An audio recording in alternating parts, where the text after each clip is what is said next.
The story begins with the birth of a baby. We know that part already, don't we?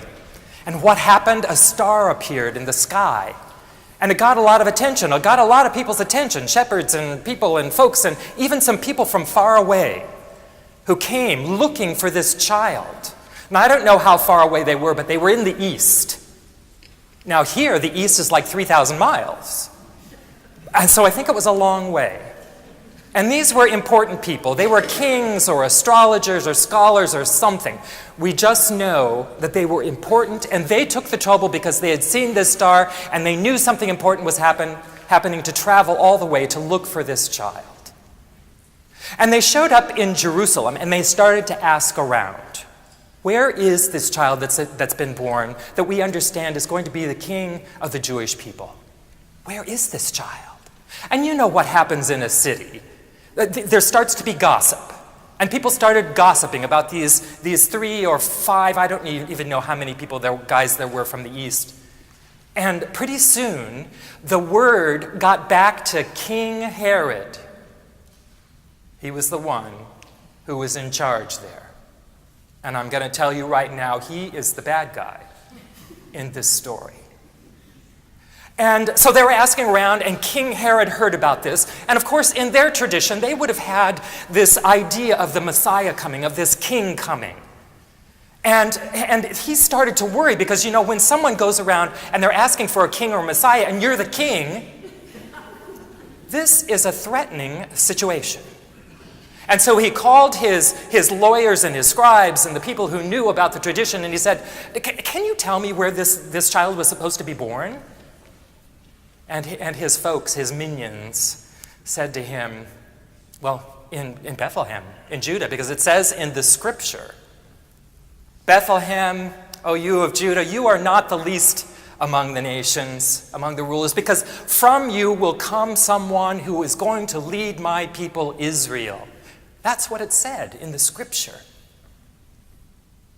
And so Herod called the wise men in.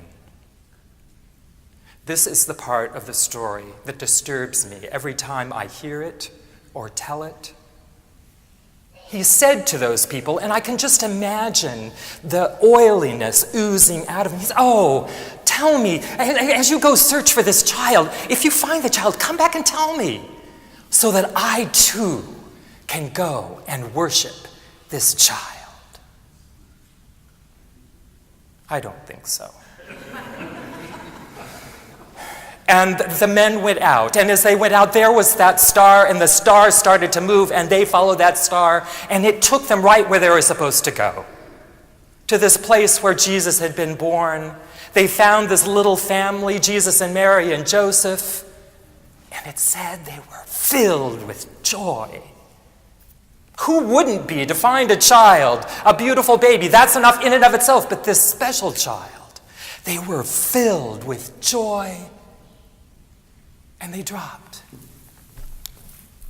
to their knees. These important people from the east knelt in homage to this baby, this child. That says something, doesn't it? And then they opened up their trunks and they started pulling out gifts of gold and frankincense and myrrh. And they said, oh, this is a special child. This is a special child. And what were they supposed to do now? They were supposed to go back to Herod and tell Herod where this child was. Fortunately, they heard in a dream. Don't do that. And so they went back home by a different route.